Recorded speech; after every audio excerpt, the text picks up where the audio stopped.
You're listening to The Ones Who Succeed on Apple Podcasts, Spotify, YouTube, or wherever you get your pods. I'm Campbell Barron, or at Campbell J. Barron on Instagram, Twitter, and TikTok. Welcome to the program. Well, it's safe to say that living through a global pandemic has resulted in dramatic economic uncertainty for thousands of small to medium-sized businesses alike. And this is especially true for small restaurants and bars whose bottom line has been decimated due to social distancing requirements and the general public's fear of contracting the coronavirus, resulting in less demand for dine-in experiences. And while in late 2019, if you asked me if there were too many food delivery apps, my answer would certainly be yes. However, in 2020, while living through a global pandemic, the abundance of food delivery apps seems to be a necessity that restaurants all over the world are harnessing to optimize for the new normal, a new normal that revolves around an online dine-out experience. So in a world where Uber Eats, Postmates, Grubhub, DoorDash, and Caviar can all coexist together, from the perspective of a restaurant choosing strategically what food delivery platforms they should use is a challenge of its own. Each food delivery platform comes with its own app and ordering system, making it especially complicated to stay up to date and fulfill multiple orders across multiple apps. If only there was a better way. Well, today on the program, I have a conversation with Juan Orrego. He's the co-founder of a startup called Cuboh, which is attempting to solve this problem head-on. Now, unlike some of the other guests featured on the show, Cuboh is relatively new, and whether it works out or not in the end is still to be determined. However, during a tumultuous time like this, I figured featuring Cuboh on the program would help shine a light on some of the tech that is supporting small business and making the integration of food delivery apps and restaurants a little bit easier. Cuboh is a startup that enables restaurants to replace all their online ordering tablets with one device. This, of course, makes it super easy and efficient to manage your queue of orders on multiple platforms simultaneously.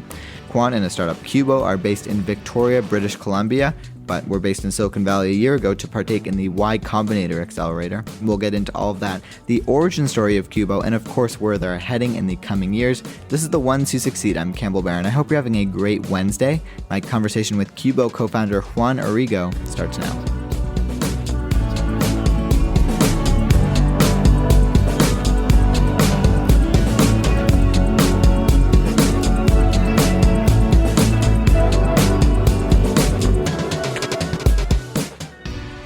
Juan, thank you for coming on the program. I appreciate it. No problem. No, thanks for having me. So I'm really interested in Cuboh, especially during tumultuous times like these, where if you asked me in 2019 if there are too many food delivery apps, I might have said yes, but it seems like now they're quite necessary, especially, living through a pandemic. So we're going to get into all of that. But first, if you can kind of just introduce yourself, who are you and what do you do, and what is your startup Cuboh? Yeah, for sure. So my name is Juan, out of Victoria, British Columbia. I was born in Colombia, South America, and I came to Victoria, BC when I was 17 years old. I'm the founder of a company called Cuboh out of here on Vancouver Island. And what we do is we help restaurants use multiple online ordering platforms like Uber Eats and DoorDash by integrating them with all of the other restaurant software that they use, their point of sale system primarily, and by consolidating them all into one parent service, which is us. Yeah, well, I mean, it seems like it's a smart idea, right? Because there are many food delivery apps. Those systems don't necessarily automatically integrate with whatever finance software these restaurants were using. And it seems like I really would have thought the industry would have gotten more consolidated at this point, but having these multiple apps makes it a little bit more user interfaces to kind of get to know, more apps to have. And when you're trying to kind of make high quality food quickly, especially in a fast paced environment like 2020, it seems like it would make sense. And so what's the origin story behind Cuboh? How did you kind of get the idea to fruition? Yeah, no, so we got incredibly lucky because we were just at the right place at the right time. When I was doing my internship in my second year of school, or third year of school, actually, I unfortunately got fired because I wasn't meeting my sales quota. I wasn't the greatest sales rep, to be honest. And I only had, I think, a couple months left to be able to actually claim credits for my whole internship. And I really hated school. I didn't want to go back and have to do it all over again if I didn't get those credits.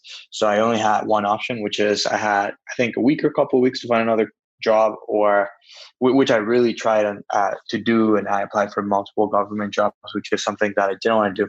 or the other option that I had is I could just go and challenge my co-op or my internship by creating a company and then claiming an entrepreneurial co-op, which is what I did because I wasn't going to get much money getting another internship. And what we were doing back then is I had worked in restaurants before. In startups, I was into analytics and marketing. So I always thought that it'd be great to provide analytics for the restaurant industry, but it was incredibly hard to sell. And while we were building it, we just couldn't actually get someone to pay us money for some analytics. And on a call with a local chain here in British Columbia, after they declined buying our analytics software, I asked them, what is something that you would pay me money for right now? What is that thing? Like, if you were to give me money right now, what would it be for? And they said, look, if you can integrate our delivery applications into all of the other software that we use, we would definitely pay you for that because it's the main reason we don't use any delivery applications. And McDonald's is like, they're killing it. They're doing incredibly well. We want to take a piece of the pie. And my first instinct was, as a recently fired sales rep, was I'm going to show that I can sell, and picked up the phone, did a bunch of cold calls, and a couple of people agreed to pay. One of them actually followed through, and they gave me $20 without there actually being anything at all that we had built already. So hold on, I'm going to pause you right there. I think that's awesome. So basically, like, instead of spending 2 years building something that no one wanted, you basically talked to the source. You found out that people wanted this piece of software that didn't exist, but you just articulated it and sold it in a way that seemed meaningful, and they kind of latched on. Yeah, so the way that we did it, because I knew that it was going to be hard for people to actually pay for something that didn't exist, is that I phrased it in a different way. I was saying mostly that we were incredibly busy onboarding customers and we needed a few months to be able to actually bring them on the platform. So they didn't know that there wasn't anything. At the end, I think later on they kind of figured that there wasn't anything because it took us like 8 months to actually get them to use the platform. But, I was just happy that someone was willing to pay us $20 for something. The reason why I got fired is because it was really hard to sell, but this was a fairly easy sell, which it was just super inspiring to me. And that's why I actually ended up doubling down on this after I was able to get the credits for my internship. Now, when you say they were paying you $20, right? This is especially at the inception, right? So was this $20 a month, and then did they end up paying $20 a month for the 8 months that it didn't exist? How did that system work? So they prepaid for the first month. I don't think I could have gotten away with charging for 8 months without them actually seeing any progress, because there wasn't any progress. I also didn't know how to code, so I couldn't show them any progress. I had to learn in those 8 months. So in the 8 months, you learned to code and built it yourself? I kind of built it myself with help from a couple of workers as well. Overall, we spent about $300. That's awesome. So you totally bootstrapped this then? Up until then. And then we raised, I think it was like a couple $1,000s in mid 2018, which isn't a lot of money, but we needed that to survive. And to me at the time, that was like maybe like 4 months of runway. Like, it was pretty significant. I wasn't spending a lot of money, and I just needed money for rent and I don't know, spaghetti. So, and then we raised another couple $1,000. That was $4,000. That was enough to get to like November of 2018. And then we raised $100,000 between November and February. And that is kind of what we needed to actually get this off the ground. Now, before we kind of get into the future endeavors in regards to Cuboh, you mentioned that you really didn't like school and you kind of wanted to get out, or you didn't want to go back. And that's something I've heard quite a bit from many entrepreneurs I've had on the program. Talk a little bit about that. Yeah, I think the reason why, so I'm just not the type of person that would thrive in school, because I'm just unfiltered, and I don't like having someone tell me what to do without knowing why. You're an entrepreneur. Exactly. Yeah. I just thought that it was a little bit useless for me to go to school to get taught by people that had never actually been in that hadn't built a successful career in business, and they were just reciting what was in a book. So I didn't get along very well with my teachers as well, because I was mostly on my cell phone or my computer, and I just it wasn't built for me. There's people that just want to build a career and work 9 to 5, and like school is probably the easiest way to accomplish that. But for me, I just always knew that I didn't want to work for someone else. Mm-hmm. And then, and even before that, like how did you end up in Canada in the first place? Because this was UVic you're referring to, right? University of Yeah, that Victoria. was UVic. Yeah, that is correct. Yeah. So yeah, so I was born in Colombia. I was born and raised in Colombia, Mhm. in the northern coast, specifically a city called Barranquilla, which is where like, Shakira and Sofia Vergara and all this famous artists are from. And, had a very nice upbringing. Always, went to a great school and learned how to speak English at an early age. And the reason why I came to Victoria is because I wanted to go to the States initially, but it was Mhm. incredibly expensive. And although we lived a nice life, we didn't actually have the money to be able to afford going to pay, I don't know, $20,000 a semester. Yeah, that's crazy. And in one of those like school conferences where international schools come to Colombia and they try to recruit students, I found this really small college in Victoria called Camosun College, and they had this program in which you would pay a relatively small amount of money compared to what we would pay in the States. And for the first 2 years, I would go to that college, and then I would be transferred over to UVic. So the reason why I ended up here is it was kind of like the only thing that we could afford. But then the weather was also the nicest that I could get in the whole country. So that's how I ended up in Victoria. Yeah, that's true. And so you fast track a little bit. You basically are bootstrapping this. And how many potential clients did you enable you to give you $20 before you actually had a product? I think we got to 10 customers before we got a product. And so you had a little bit of validation there. Yeah. We had 10 customers, and that's what we raised the initial $2,000 with. Right. Just to be able to actually double down on the product side, because I wasn't a great coder. I honestly barely knew what regular expressions were. So the first customer that we launched with, he immediately churned. And of course, I mean, it was a very bad product at the time. So we needed some money to actually be able to hire Right. a relatively more expensive engineer. You cannot do a lot with $2,000, but like it was enough to actually launch a stable version of the product. And our CTO was also working a full-time job at the time, so we just didn't have much to play with. But yeah, 10 customers was kind of what we needed. And how'd you, and you have a co-founder, so how did you set that up? Yeah, so we met networking. He was in Vancouver working at an AI company, and he had been in the food space before. He created one of the first POS systems or mobile POS systems in Turkey. Mhm. So he kind of was pretty experienced in the space. And once we met, I think it was like 6 months before we launched, we like kicked it off pretty nicely. And he had thought about something similar as well. And so, and then you kind of hack this together. It seems like fundraising was quite necessary, a necessity essentially to kind of have a stable version going and actually like continue to scale this. And so when was the first time you kind of raised tens of thousands of dollars in financing? When did that take place in kind of the cycle here? Yeah, so that was November 2018 until February of 2019. That's when we raised Okay. 100,000 Canadian dollars, which is about what, like 78,000 American. Yeah, it depends on the Um, day, man. yeah, exactly. Yeah. Yeah. And the $100,000 was enough for us for like 8, 9 months. But then Right. something happened, which is we got into Y Combinator, and that's when everything changed. Okay, so how did everything change? And for the listeners, Y Combinator is basically like the premier startup accelerator. They're in the Bay Yeah. Area, and it's funny. You wanted to go to the U.S. as a youngster, and you ended up in YC with Cuboh. And as a result of being accepted to YC, you get $100,000, 120, $150,000 American. 150,000 US. And so what led you to apply to Y Combinator, and what was that experience like? Because I've interviewed people who have gone through it, and it seems like it's a very different experience depending on what batch you're in and what startup you're actually working on at the time. Yeah, I know it is. It is incredibly different for every single company that goes through the program. So we applied in 2018 before we raised our first $100,000, but we didn't get in. After that, in March of 2019, things were going fairly nicely.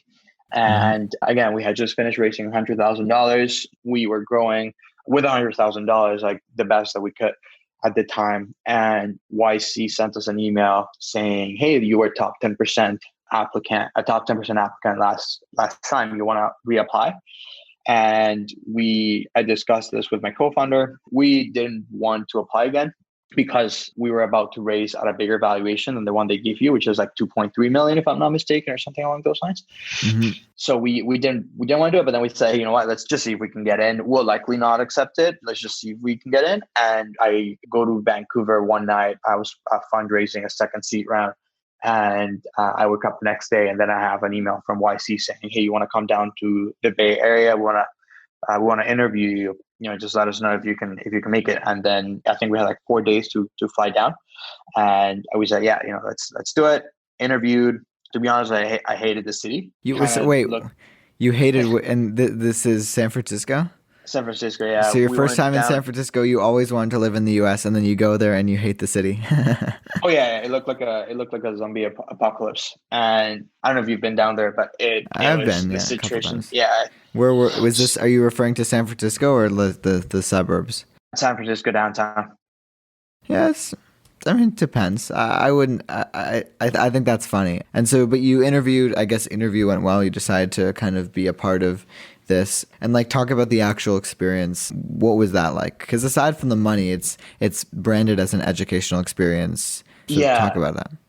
Yeah, so that's the thing, right? So we didn't like the city. We didn't want to live there, so we didn't want to get in. And when we got into the interview, I was so calm because I didn't want to get in, and it was a great interview. It went really nicely. And then because you were so calm because you didn't want to get in. That's hilarious. Yeah, and then we get in, and then we're like, of course we want to be part of YC. Like, we immediately say yes, and then we moved down to the Bay Area. Moved down with the whole company, which I think we were like 8 or 9 people at the time, maybe 7, 8 people at the time. And it's a 3-month program. For us, the biggest thing was getting out of this like small city mindset where people kind of like set limits for what it is that they can do. And the first thing that YC really helped us with was understanding that we can do much bigger things than what we thought was possible. And we went in with like a very simple goal. It was something like, hey, we want to 2x our revenue over the next 3 months, which for us was massive and in Canadian dollars. And our partner was like, no, you should like 7-8x what your goal was.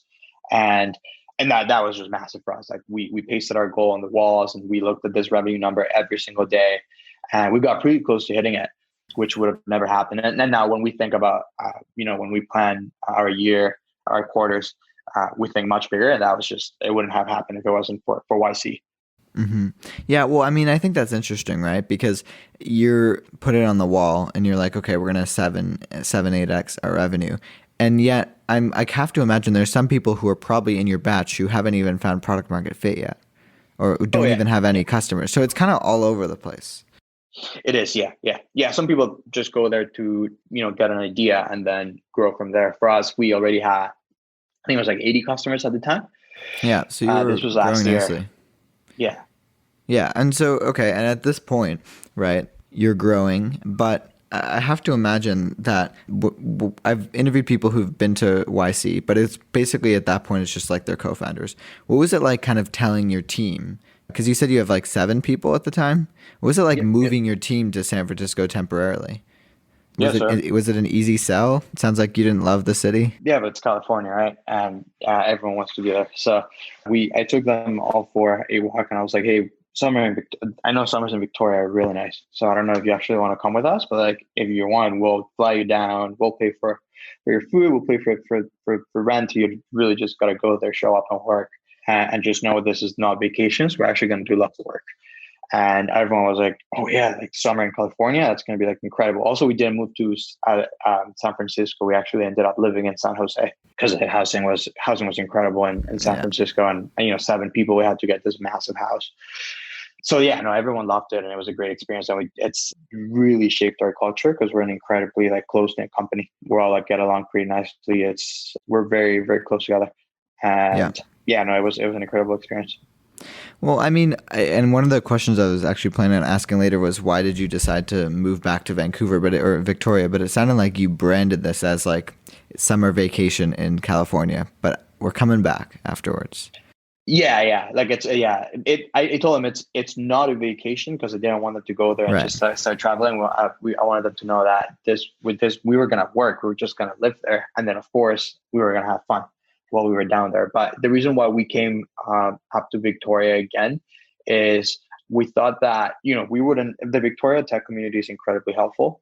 And to some extent, I feel like if we would have never made it if it wasn't for Victoria as a community being so helpful to young entrepreneurs. I was 20-ish, I think, when I was creating the company, right? And it's very normal for people not to take you seriously.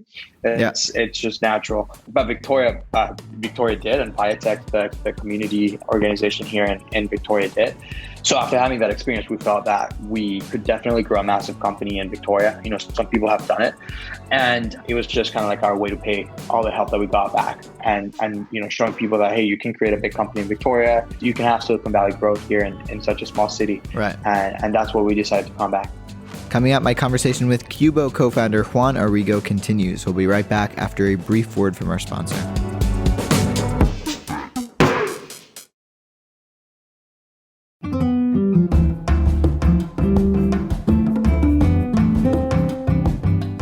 This episode of The Ones Who Succeed is brought to you by Skillshare. Skillshare is an online learning platform with thousands of classes in business, marketing, technology, design, and more. You can take classes in social media marketing, video editing, entrepreneurship, you name it, they've got it. So whether you're trying to deepen your professional skill set, start a side hustle, or just explore a new passion, Skillshare is there to keep you learning and thriving. So, ladies and gentlemen, here is the call to action. Skillshare is offering the Ones Who Succeed listeners 2 months of unlimited access to thousands of classes, all for free. To sign up, go to Skillshare.com/succeed. Again, that's Skillshare.com/succeed. That link is how they know the Ones Who Succeed sent you to start your first 2 months now. You can find that link in the description of this podcast, and it would be awesome if you can support our show by supporting our sponsors. So one last time, visit Skillshare.com/succeed to start your first 2 months of Skillshare Premium today. And thanks to Skillshare for sponsoring the show.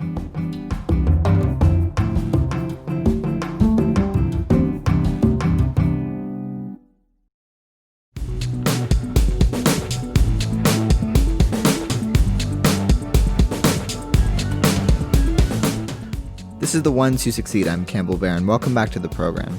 And I'm about halfway through my conversation with Cuboh co-founder Juan Orrego, so we're going to jump right back into that conversation. Yeah, I mean, it's interesting. Even in the US, though, even if you didn't like San Francisco, which is a very unpopular take, so I think it's interesting that you talked about that. But even if you didn't like it, did you not have any ambition to move to Los Angeles or New York, or now that you kind of got a taste of the US? Because it's very common for Canadian entrepreneurs, or just entrepreneurs in general, to relocate to the US. And I think it's interesting that you decided to stay. Yeah, I think that's changing, because I don't know of any of the Canadian companies that actually ended up moving down to the US after going to YC. I think, with remote work being such a big change in startups nowadays, where everyone can just work from whenever, and you don't necessarily need to be in Silicon Valley to recruit the best talent. For us, it was, just the idea of having to pay like salaries in American dollars, not having, because Canada has so many grants as well. The reason why we could afford having 7 people at the time is because of all the grants as well. So we never wanted to reincorporate. We never wanted to relocate. In my opinion, California was incredible, but life in Canada is as nice, if not nicer. So plus you get, we get to like make money in American, but paying Canadian. We get to get all these grants from the Canadian government. And Canadians overall are just, it's nicer to live among Canadians, in my opinion. Yeah. I've lived in the U.S. I'm Canadian, but I lived in the U.S. and I definitely think it depends where you live, but I wouldn't disagree. I agree. I agree. I think it definitely depends on where you are. But like, my experience coming from Columbus, Canada, for sure. People are just so incredibly open. More welcoming towards immigration, 100%. Yeah. Which is like, this is the reason why. So as a result, you had your Y Combinator money. You came back to Victoria, and then what? Like, what was the plan here? Like, it's crunch time. What was how did you kind of get from because that was in August, right? When you went to Y Combinator? Yeah, that was June 2019 to August 2019. Okay. So the summer, and then you come back, like, what do you do now? You have some money. Do you hire more people? Do you go to raise again? Because the company's raised over $1 million to date, right? So there has been some fundraising that we haven't talked about. Yeah, correct. About so the something that I didn't tell you is the day that we got into YC, because we were fundraising at the time as well. Throughout all the YC interview process, we did end up closing around on the same day that we got into YC. I think that was $550,000, including Mm-hmm. YC's money.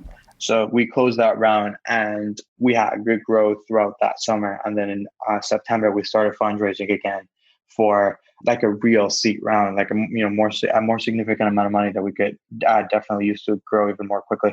And yeah, I think it took us like 6 months to raise 1.6 million Canadian, which we closed in this year in February, Yeah. at the end of February. Yeah. Nice timing. And Yeah. so talk about like how you are basically executing this, right?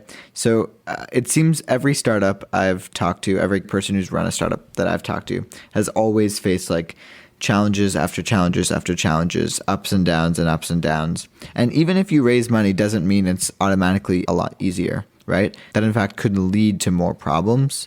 So could you just talk about kind of some of the challenges you faced even after you raised money, Yeah. and just maybe with hiring, engineering, growth, etc.?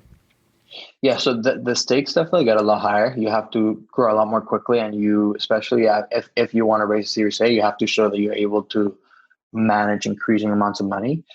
With that being said, we were incredibly lean, right? We created the first prototype with $300. So for us, we didn't just go and try to spend the 1.6 million right away. We kind of like we took it easy, and we wanted to find product market fit with before we started growing or putting a lot more money into growth, which is what we did. We were, Mm-hmm. our churn levels and our retention, they have always been incredibly healthy, but we kind of achieved the spot in which we basically were not having any, or we were having barely any unsatisfied customers. You always have some, but our number wasn't alarming. It was like one a month or something along those lines. So as soon as we acknowledged that we were creating some sort of fan base of Cuboh users, we immediately started spending a lot more on growth. So we went to conferences. Then COVID hit, so we had to stop going to conferences. But more restaurants needed to transition over to an online ordering revenue stream, and we were there to help. So we had just invested into growth at the right time. As soon as this hit, which was incredibly unfortunate for the restaurant industry, they needed to adapt really quickly, and we had been having conversations with a significant number of restaurants. That's when we started to really take this a lot more seriously in terms of growth and in terms of the money that we put into growth. Yeah. I mean, and we'll get to COVID in a sec because that seems like a very transformational point. But even when you were raising money in the later stage, right, quite recently, was that quite easy for you? Was it extremely difficult? I've talked to founders who it was basically like, $100 at a time. I've talked to founders who was pretty quick. What was that experience like for you, especially in the later stages? You mean for the last stages of the fundraise? Yeah, yeah. Or Fundraising the was most recent fundraise, yeah. Yeah, fundraising has never really been easy for us. Yeah, like it always takes time. Like I say, it took us $100,000 to raise our first round. For this most recent one, we thought after coming from YC, it was going to take a couple months for us to actually hit, our 1.6 million. It was 1.2 million goal, which is about a little bit under 1.6. And yeah, it took us, significantly longer than that. Luckily, Mm-hmm. because we had raised before, and because we also were incredibly careful with money, we were at a pretty healthy stage. So we were considering just closing the round because we didn't foresee everything that was coming up. And then we had this investor Dash 40 reach out in February, and it all moved incredibly quickly. And it closed in like, I don't know, 2-3 weeks. They closed the round, oversubscribed it, and then 3 weeks later, COVID hit. But it wasn't easy at all. Can you talk a little bit about how Cuboh has done in a world where COVID-19 exists, and then we'll talk a little bit more about that. Yeah, so for us, emotionally, as soon as we saw that restaurants were closing down, it was like devastating, right? Because we were getting our restaurants reaching out to us saying, "Hey, like we're gonna have to close for who knows how long." At the time, I think it was like 3 weeks. They ended up closing for way longer than that. But we started seeing the restaurants, and we live on an island, so like COVID hadn't necessarily hit pretty Nightly here, we were still coming to the office before it got really bad. And we were seeing like restaurants closing down all over the States, all over Canada. And it was just devastating to see all these people that we knew were doing really well, both in online ordering and in their normal in-house business closing down and likely facing going out of business. And as soon as governments kind of like stood up to try to help them, and they opened, or they made like the delivery the main way for citizens to actually get food. We saw this as an opportunity to be able to be there and give them a hand and actually get them to survive throughout all this pandemic. So it's been really nice to see that not as many restaurants as we thought have gone out of business. It's been actually very minimal from our experience. I'm sure that it's been devastating all across the US and Canada, and this is definitely not everyone's experience. But within our customer base, we didn't see a lot of people going out of business, which is super exciting, and it's incredible. Yeah, I mean, and in terms of growth though, like has Cuboh experienced quite a bit of growth? Because restaurants who were considering going on food delivery apps now want to be on multiple, and now kind of have no choice, like they have to survive. Yeah. I don't think that this the pandemic necessarily disrupted the restaurant industry. I think, or any industry, to be honest. I think it just accelerated everything that was going on right now. Yeah. So sure. food delivery was growing incredibly rapidly, and what happened was restaurants were trying to stop them from growing as quickly because they were having to give a big chunk of their sales as commissions to the delivery applications, which I can totally understand. That for them it can be a hard pill to swallow. So yeah, I mean it was kind of lost my train of thought there, but yeah. No, your Cuboh experienced some growth during this time. And especially considering just like where we are in the state of the world here. And as someone you're not in the restaurant industry, you're in the technology industry, but you're interacting with restaurants left, right, and center. There's been a lot of talk in regards to these cloud kitchens, essentially. So almost like the future of food delivery existing via these food delivery apps as basically the interface, but they're just being cooked in kind of kitchens that are away from contact from customers and are easy to be contained. And this was a trend, like you said. I look at COVID as an accelerant too, and this was a trend that was taking place long before COVID. But what are your thoughts on this as someone who's kind of in the industry as the future of food? Yeah, and kind of to pick up where I left off, I think restaurants kind of needed to diversify their revenue channels, and I think that's what cloud kitchens are trying to do as well. Rent is incredibly expensive, and most of these restaurants rely on foot traffic to actually make sales. So cloud kitchens are doing it completely differently, focusing mostly on the food and on the food operations, how to run a kitchen, but not necessarily how are we located in a downtown area so that we can get the most visibility in the city. Instead, what they do is they actually just go online. So I think it's an industry that is here to stay. It's massive. It's a massive part of our customer base as well. I think it's the future of the restaurant industry as well. Operators don't have to spend all this money on making the restaurant look beautiful and expensive furniture and a premium location. Instead, what they want to do is put their head down and cook amazing food for their customers. So virtual kitchens are going to allow restaurateurs to move away from that normal model in which they need to intake on massive fixed costs, and instead just focus on, hey, let's do what we do best. Let's just sit down, let's make some awesome food, and then let's get this food to our customers, either through us delivering ourselves or through third-party delivery applications.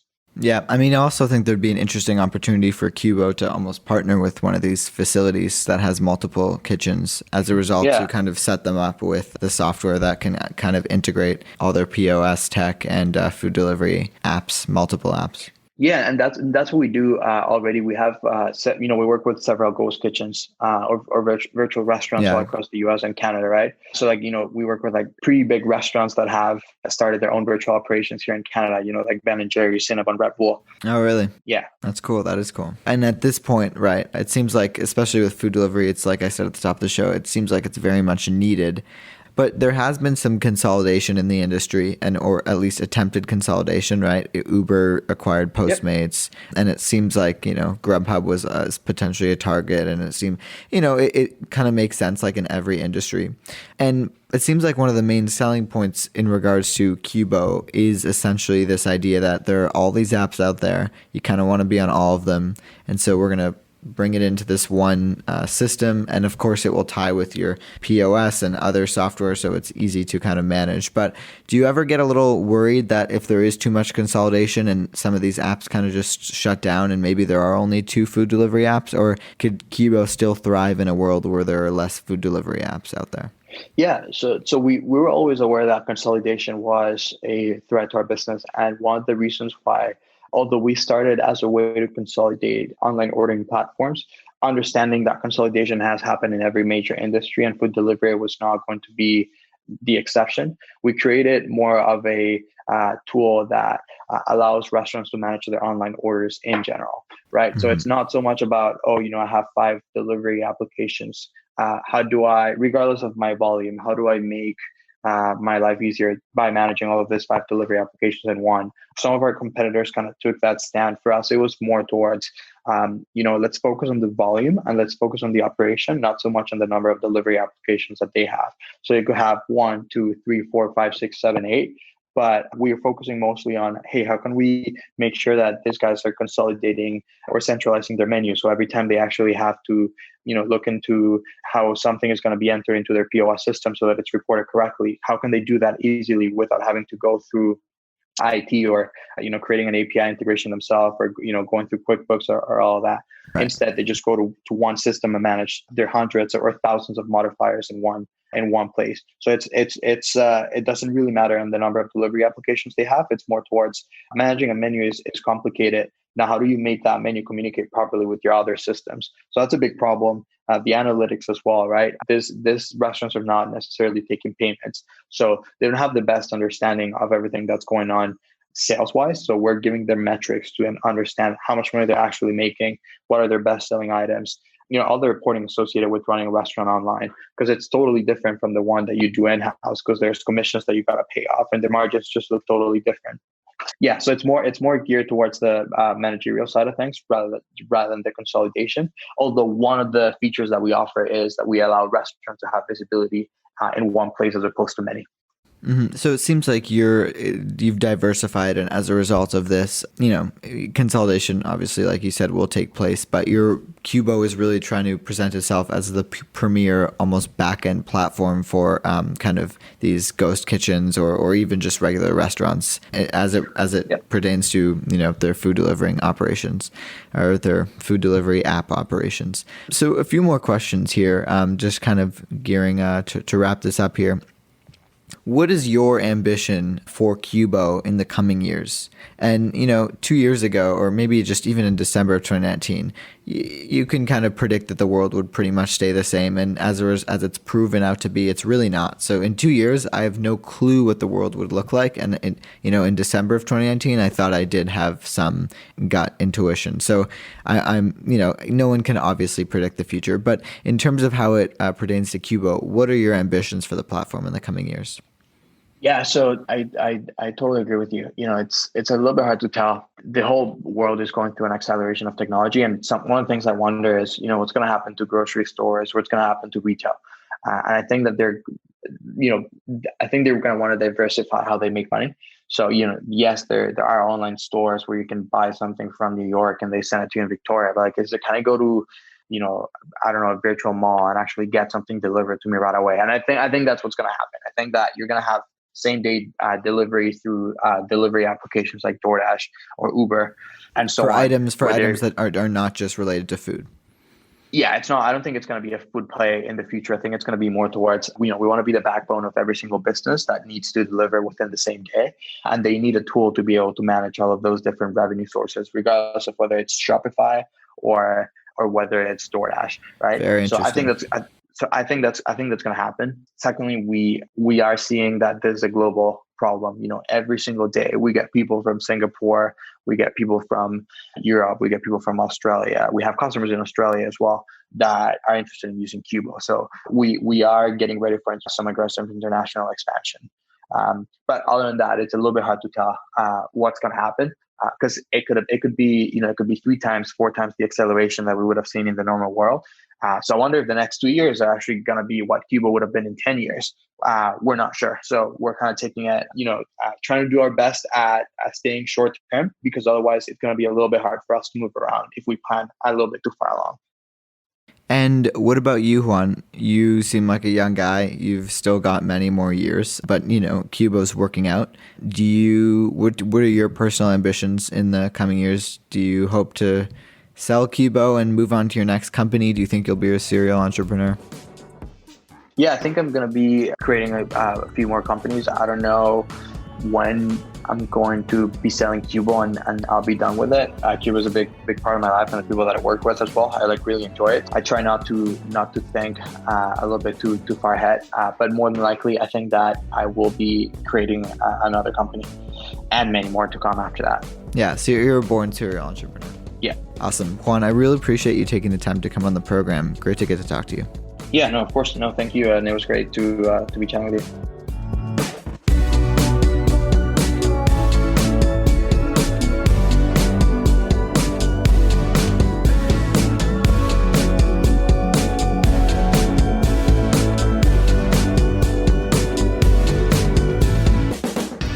That's Cuboh co-founder Juan Orrego, one of the ones who succeed. Thanks for listening. If you enjoyed this show, it would be amazing if you could leave us a review on Apple Podcast. It really helps us out. Or why not tell a friend? That also helps new listeners discover the show. I really appreciate it.